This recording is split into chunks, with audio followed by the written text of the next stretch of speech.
So hello guys, how are you? So today's topic is which service is better, IAS or IPS? Okay. Similarly, in J&K state of ours, which service is better, JKAS or JKPS? Okay. Today we will have a detailed analysis over this topic. Okay. So IAS or IPS? Okay. Basically, both the services are prestigious services. Okay, both services are prestigious services. Okay, if you become an IAS, you will be respected in the society and in your family. If you become an IPS, you will still be respected in the society and in the family. Okay, but the question arises, which service gives you more prestige? Which service gives you more respect? Generally, it is seen that people say that IAS is above IPS. Okay, IAS is above IPS, so IAS officer is very intelligent. He has more marks than an IPS officer. That's why he got IAS. Okay, so generally in the society, it is believed that an IAS officer is more intelligent. Okay, an IPS officer is also intelligent, but not as at par with IAS. Okay. Now, regarding power, okay, we who is more powerful? So you know that a collector is responsible for civil administration in the district. Okay, and police comes under him. Police is a specialized service. Okay, it is under the civilian administration. Okay, so the collector exercises control over the police in the district level. Okay, similarly, the chief secretary of the state exercises control over the DGP of the state, who is the head of the state police. Okay, so who is more powerful? It is generally believed that civilian administration, that is the collector or the IAS, is more powerful than the IPS. Now we have discussed two things. One is respect and recognition, where IAS scores more than IPS. Second, we have discussed status. Status wise also IAS has more status than IPS. Okay, third, power. Power wise, again I told you that IAS is more powerful than the IPS.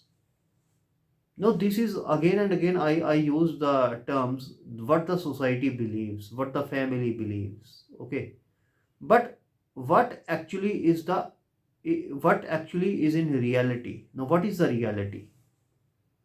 As the topic suggests, the topic of today is, in reality, which service is more powerful? Okay, so in reality, basically the thing is, police is much more powerful than administration or civilian administration.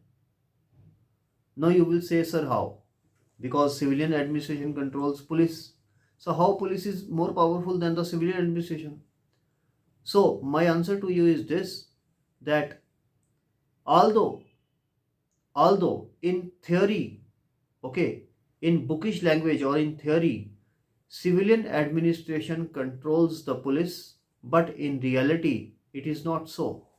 In reality it is not so. So in reality, what is the truth? In reality, the thing is that police takes its own sweet decisions. The SSP of the district takes orders from his senior, who is the DIG, and not generally from the deputy collector. Okay, so DIG gives the orders to SSP, not the DC, right? So in theory, DC controls the police, but in reality, police is not controlled by the DC, but police is controlled by the hierarchy of the police. Now, you will say that it is contradictory. Okay, so how it is contradictory? Although it is contradictory, that in the word, practice is always different from theory. Okay, in one case, and this is extraordinary circumstance. Okay, in extraordinary circumstance, when CRPC 144 is imposed, that is curfew is imposed in the district, only then the deputy collector issues orders to the state police, district police. Okay, only then. Otherwise, in normal circumstances, which is in 99.9% of the cases, police takes orders from the hierarchy, the senior level of the hierarchy, that is the DIG or IG, right? So power wise, police, you know that police can pick up anybody on the basis of suspicion and put him behind bars, and can beat him also, can torture him also in the lockup. So this tells us how powerful the police is in India. But a DC cannot do so. A DC cannot pick up somebody from his home and takes him to the lockup and tortures him. Okay, although doing torture is illegal in India. Okay, I must say, doing torture in the lockup is illegal in India. A policeman, when we go by the law, a policeman cannot even abuse, cannot even sledge a criminal. Okay, but in reality, we have to see the reality, not the theory. But in reality, you see, all over India, lakhs of criminals are daily beaten up in the lockup. They are interrogated very brutally. They are sometimes hanged, and even then they are hanged upside down and beaten up. Okay, so they are very badly beaten up. I am not saying that this is a very power. This is a power of the police. This is a misuse of the power actually. But by doing this, police acquires the image of a threatened organization. Okay, police acquires the image of fear. General people fear the police. General people fear the SHO. Not the SHO, but even a cop, a simple police cop. General public is fearful of the cop. If the general public is fearful of the cop, how fearful it will be from an SP? You can well imagine. Okay, so I believe, it is my personal opinion, that an IPS officer in reality is more powerful than an IAS officer. One more reason for my believing this is that an IAS officer is powerful when he becomes a district collector. But when he goes to the secretariat, state secretariat or central secretariat, he doesn't enjoy much independent power. He is just cog in the wheel. In the secretariat, many IAS officers are there. Hundreds of IAS officers are sitting and doing their work in their cabins. So you are not recognized in the secretariat as a privileged person. You are working like a privileged clerk. Okay? But an SP doesn't have a secretariat. An SP is an SP. A DIG is a DIG. An IG is an IG.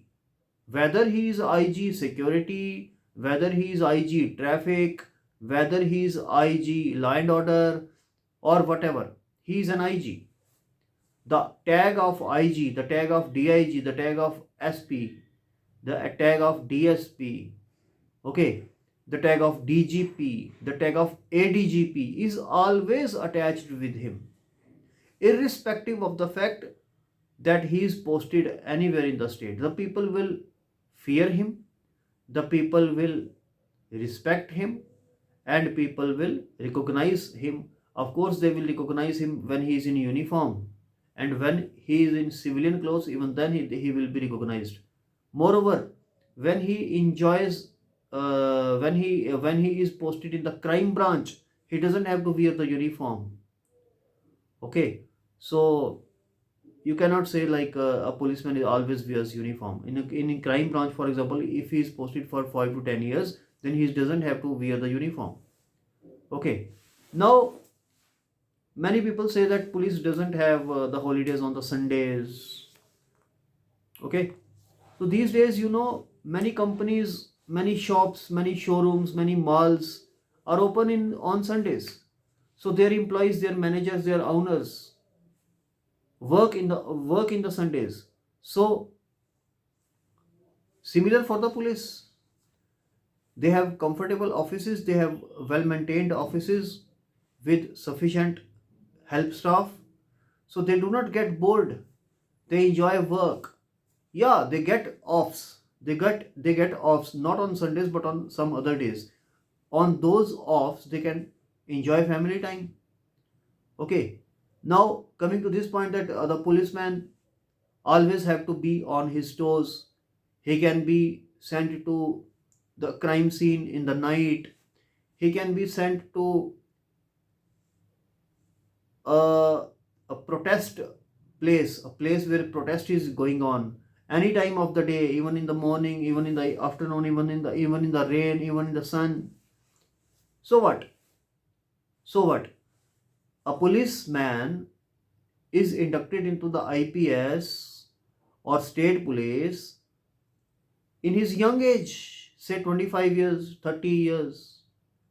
So what's wrong with going in the rain or going in the night? Nothing wrong. Doctors go on night shifts. So nothing wrong in it. Okay. Yeah, when they will become seniors, when they will become 40 to 50 years old, then they get very important rank like IGs and ADGs, then DGPs. Then they do not have to go to the crime scene. They will send the SSPs and SSPs at the most to the crime scene. Not they will not go themselves. They have to take administrative decisions then. Okay, so this is my opinion about which post is more powerful in reality, IAS or IPS, and in state services, JKAS or JKPS. So I have told you my decision. Thanks for watching.